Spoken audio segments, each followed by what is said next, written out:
Hey folks, it's Dr. Brenda, money coach and the founder of the Gutsy Women Club, where women dare to dream and take bold actions to follow their heart's journey. So I try to be very upbeat in my videos and in my posts. I'm not going to do that today. I can't. I am sad. I'm a little depressed. I am disheartened. I'm angry. So let me back up. I'm in Florida. I've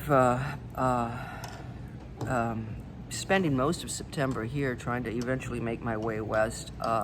Things have not exactly worked out the way I'd hoped, partly because Tropical Storm Sally turned into Hurricane Sally. So I've had to make some very rash decisions to stay at one campground longer and then to travel east to get out of the weather. The weather hasn't been great. I haven't been spending time in nature, and time in nature for me is my therapy. So I can tell, it's like, okay, just halt. It's raining today. I got to get out here. I've got to be out here, because otherwise I start, slipping into that depressive cycle, But I'll tell you what really got to me is just my work on the Internet Monday.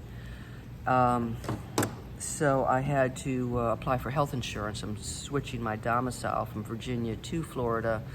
Florida, which did not expand Medicaid. There's a whole nother issue, so it's really not affordable. You can have zero income and expect to be paying out of pocket over $15,000 a year if you need medical help. That's if you get the lowest level of plans. So anyway, it's ugly. It's really ugly. But anyway, that led me to I had to do other research. I had to call various agencies to get the forms I needed to document that I had moved and that I had previous health coverage, and ended up going into what's going on in the world, and you get in what's going on in the United States in particular. And I've got the West is on fire, all these massive wildfires. I've got the hurricane here in Florida and another one moving into the Gulf. So hurricane seasons, we've run out of names to call all of the storms and hurricanes that are coming down the pike. And I saw photos of San Francisco. It looked like Armageddon.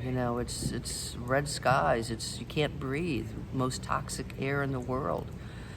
And then, you flip on the news and you have a president who denies that climate warming is happening, denies science. I'm reading about armed white men in Oregon who are stopping people who are trying to evacuate on the grounds that, they are somehow connected to people who might have started the fire, or they're out to, get your, loot your property. And the difference between whether, how the country treats armed white men versus armed black men is there's a huge divide. You can't.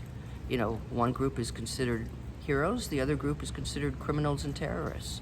It's the racial injustice, the social injustice, the economic injustice. It's just overwhelming. It just got to me. And I think the final straw was when I read an article about the hundreds of thousands, possibly millions of migratory birds that are turning up dead in the Southwest as they're unable to make their flight. And a lot of them are insect eating, and the insect population is going down. And it's just like, oh my God, we are destroying this world. And we are denying our own role in it, our own responsibility, and instead of using science to address these problems, we're throwing science under the bus. So, yeah, bad place, okay? It's a really bad place to be, and I know some of you are there every day trying to deal with all of the bad news, and throw in COVID. Forgot about COVID, People fighting over the right to not wear masks, even though it impedes and impacts my health and everybody around you. I just can't go there. So anyway, when I get like that, the best thing I can do is become obsessive about something positive, about something creative. So for the next 2 or 3 days, I've worked on creating the Gutsy Woman Bullet Journal, a Gutsy Woman Guided Journal, and the RV Superwoman Journal. And I enjoy doing this. It helps me. It's an artificial little pod, gives me my creative space. I also know I have got to be outside with all of this rain. I haven't spent much time outdoors, and that impacts my mental health, my physical health, all of me. So anyway, I began to think about the Gutsy Women Club. And I'm trying to, it's in a lot of ways, it's a reprieve. I give you daily prompts, and it's about dreaming and personal life and finding joy. And even if you're just reading them, for 10 seconds, it's a tiny little escape. And I've been interviewing gutsy women. Last night I did my 12th interview, and I really enjoy doing this. And what gutsy means to one woman is not the same as how another woman defines it. That's fine, I don't have to jump out of an airplane to be gutsy. Being gutsy is more about taking a stand, doing what you believe is right, even though other people have other expectations of you. It's about going back to school when you're 40, or it's about,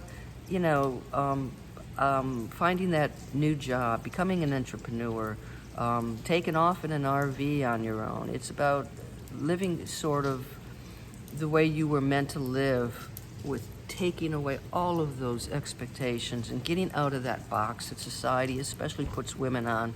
We're supposed to wear our makeup, we're supposed to have our hair cut nicely, we're supposed to dress nicely, we're supposed to talk nicely. And so get out of that box. So the interviews with the gutsy women, I'll share a couple of my thoughts for you. First of all, these are really fun to do. I really enjoy talking to women who have, the difference between gutsy women and other women is that they move. So I said, my tagline is, where women dare to dream and take bold actions to follow their heart's journey. It's taking the bold actions, because we can dream and we can talk and talk and talk and talk. It's when you start to take that action, even if it's one tiny little step, it's when you take that action, that's when you become a gutsy woman.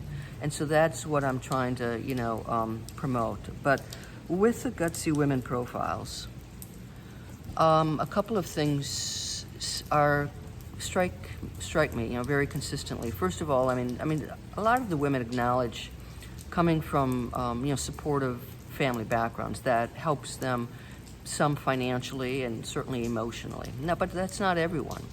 I would say, so far, at least half of the women I've spoken to, and it may be more if I were to specifically ask, have been in abusive relationships. Sometimes physical, always emotional, verbal abuse, and they're very resilient.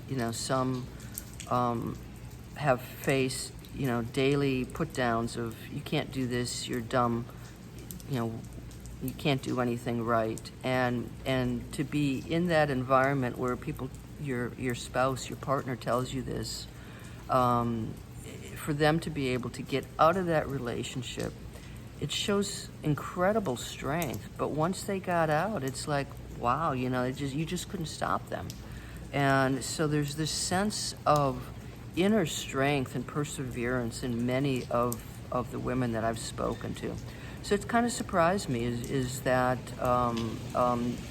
high incidence of being in those abusive relationships. The other thing is, and it's not everybody has their dreams all gelled out, but I usually ask, what do you see for yourself? What are your dreams? Where are you going to be in 5 or 10 years?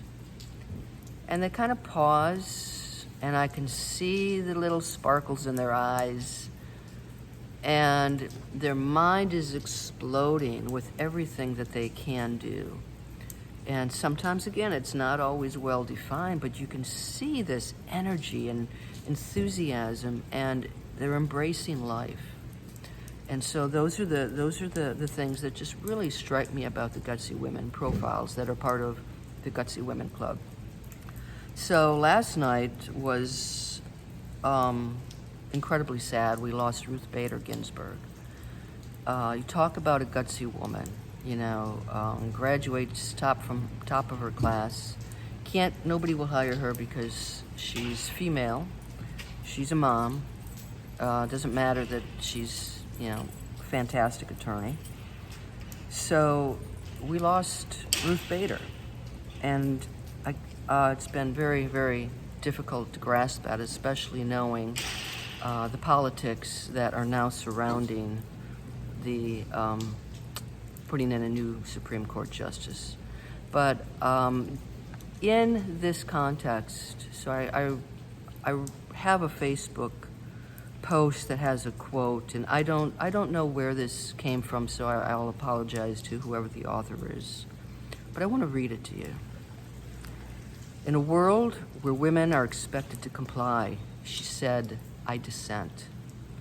In a world where love has been kept in a box with rules, she said, I dissent. In a world where borders are drawn tighter and walls are built higher, she said, I dissent. In a world where fiction is told as truth and facts are twisted into lies, she said, I dissent.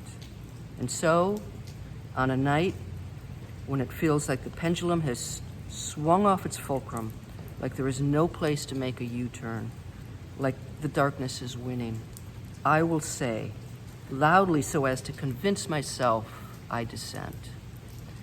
And if anything, the common theme is gutsy women. It's not about compliance, it's about dissent. So I hope you will join us at the GutsyWomen.club, GutsyWomen.club, where women dare to dream and take bold actions to follow the heart's journey. You have a good day.